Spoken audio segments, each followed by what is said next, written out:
Both our forensic science students and our crime science master's students will have the opportunity to actually look at real simulated crime scene areas, which is not something we haven't been able to do. We're going to have a state-of-the-art crime scene lab, so they're going to learn about things like fingerprint developing and footwear impression evidence and blood spatter interpretation.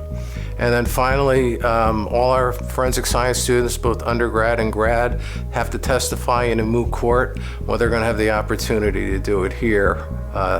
In the past, we've done it in a classroom. We've borrowed space down at the courthouse in Allentown, but we're going to be able to do it here. What's very unique about the space for the students as well as professionals is that we have cameras in each space.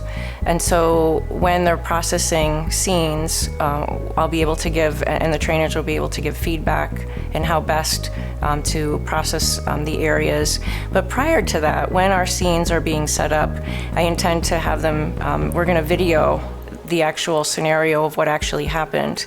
And so then afterwards, they'll be able, after they process the scene and come to their best explanation of events that occurred, they'll be able to see the recording and see what actually occurred. So it's very unique and special that we'll be able to provide them that back end of what did occur and give them more confidence as to, okay, I am learning and I am able to put my skill set into understanding what the best explanation is.